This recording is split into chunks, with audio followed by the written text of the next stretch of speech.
समय रात के 11 बज रहे थे। जगह किशन चाय स्टॉल गांव के बस अड्डे के पास चाय की केतली से धुआं उठ रहा था।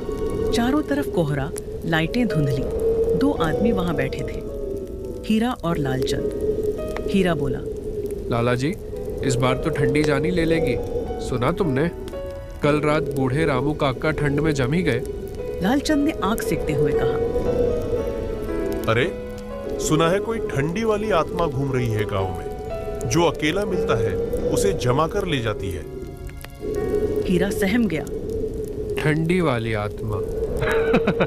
लालचंद मजाक में हंसा। हाँ भाई, नाम है हिम छाया। सफेद लबादा ओढ़े, बर्फ की तरह चमकती, और सांस फूके तो आदमी ठंड के पुतले जैसा बन जाए। हीरा डरकर बोला, लाला जी, आपकी भी आदत है मजाक की।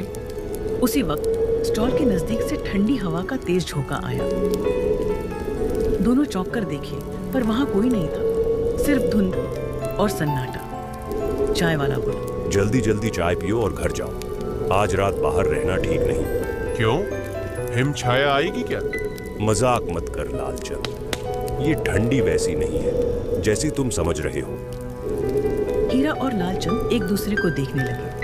हवा और ठंडी हो गई थी, लेकिन कहानी तो अभी शुरू हुई थी। दोनों चाय पीकर अपने अपने घर को निकल पड़े। रास्ते में अंधेरा, कोहरा इतना कि हाथ भी पास न दिखे। लालचंद बोला, हीरा, तू इतना क्यों कांप रहा है? कल से घर में चूल्हा भी नहीं जला, बच्चे कांप रहे हैं, बूढ़ी माँ की हालत खराब है। लालचंद गंभीर हुआ। गरीबी ठंडी से ज्यादा काटती है यार। चल मैं कुछ लकड़ियां देता हूँ, सब ठीक हो जाएगा। इसी बीच हीरा की नजर सामने जंगल में पड़ी।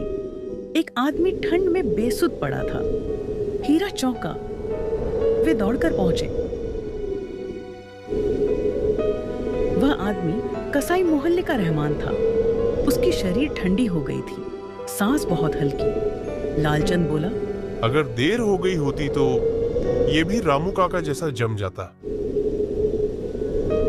वे रहमान को उठाकर उसके घर ले गए। उसकी पत्नी रो रही थी। लालचंद बोला, दवा, हीटर, कंबल सब दो, सांस चल रही है अभी। रहमान धीरे धीरे सुध में आया। वह बुरी तरह कांपते हुए बोला, किसी को कोहरे में मत छोड़ना, वो आती है। ठंड की छाया सफेद और आंख लाल। उसकी आंखें डर से फैल गईं। हीरा और लालचंद के अंदर डर का माहौल हो गया। अब उन्हें सब मजाक नहीं लग रहा था। रहमान के घर से लालटेन लेकर दोनों आगे चलने लगे, पर अब दिल में डर बैठ चुका था। अचानक दूर से एक चीख सुनाई दी। दोनों रुक गए। हीरा कांप उठा। ये किसकी आवाज थी? चले क्या?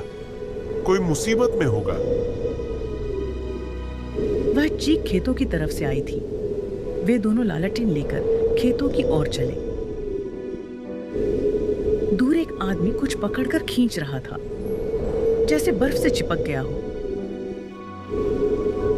दोनों लालटेन घुमाते वहां पहुंचे तो देखा वह खेत का चौकीदार मोहन था और उसके पैरों में बर्फ जम चुकी थी। वह रोते हुए बोला, बचाओ बचाओ, वो आई थी लंबा चौगा चेहरा नहीं, बस ठंडी धुंध। हीरा के शरीर से जैसे खून खींच लिया गया हो। लालचंद की बोलती बंद, और तभी पीछे से खड़खड़ाहट, ठंडी का अजीब सा फुफकारना। लालचंद ने मुंडी घुमाई, पर वहां कुछ नहीं था, सिर्फ धुंध जो लगातार पास आ रही थी। मोहन को बड़ी मुश्किल से छुड़ाकर वे गांव के ओझा बाबा धनपाल के पास पहुंचे। धनपाल बाबा ने मंत्र से लकड़ी में आग जलाई। मोहन को आग के पास रखकर बाबा ने कहा, तुम्हें पता भी है आज कौन सी रात है?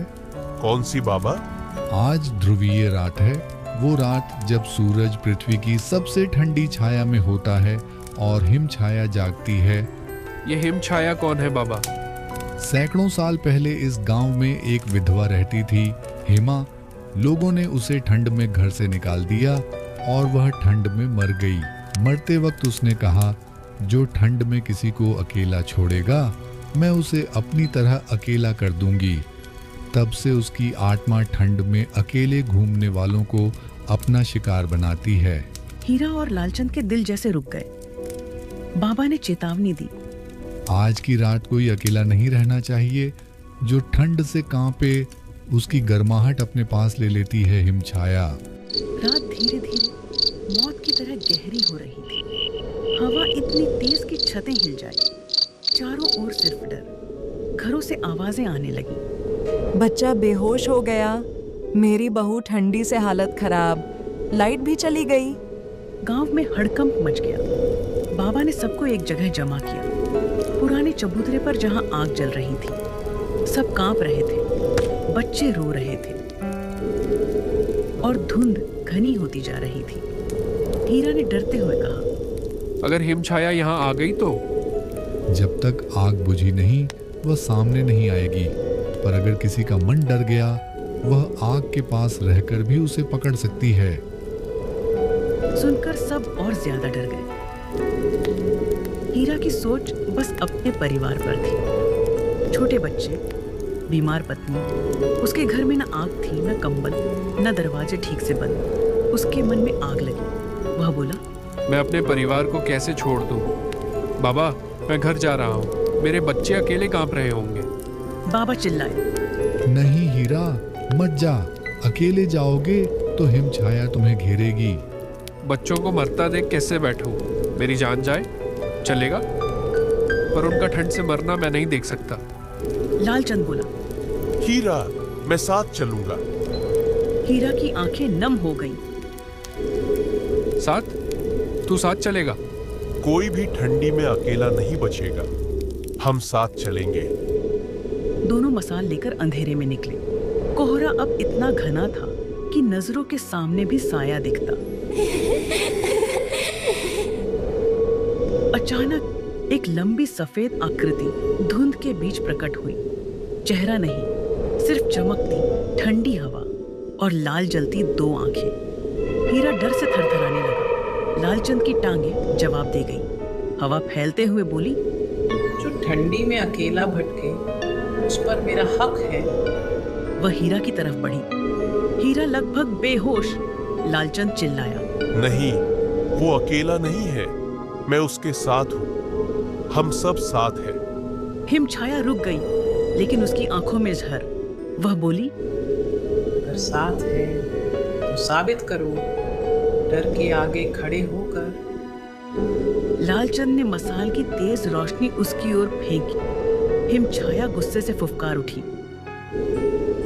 अचानक वो धुंध बनी और तेज झोंके में दोनों को पीछे फेंक दिया। लालचंद को गहरी चोट लगी और धुंध जैसे जम गई हो। फिर हीरा खड़ा हुआ और बोला, मेरे बच्चे, मेरा परिवार, मैं मर भी गया तो अकेला नहीं मरूंगा।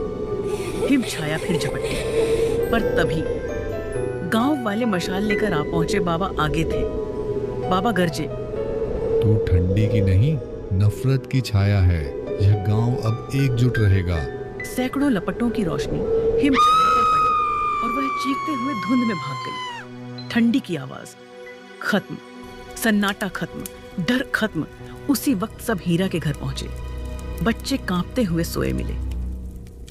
आग जल रही थी। हीरा रो पड़ा। धन्यवाद। ठंडी से लड़ने का एक ही तरीका है, एक दूसरे का हाथ थाम लो, किसी को अकेला मत छोड़ो। सुबह सूरज निकला तो धुंध गायब, डर गायब, लोगों के चेहरे पर गर्म रोशनी। हीरा और लालचंद चाय की नुक्कड़ पर फिर बैठे थे। लालचंद हंसकर बोला, ये ठंडी हमसे नहीं जीत सकती। अब हम किसी ठंडी का सामना कर सकते हैं। किशन चाय वाला चाय बनाते हुए बोला, जिन्होंने साथ दिया वही असली हीरो हैं। कहानी का संदेश, कोई भी मुसीबत अकेले में पहाड़ बन जाती है और साथ में चट्टान टूट जाती है। ठंडी से मत डरो, किसी को ठंड में अकेला मत छोड़ो, निर्भय रहो।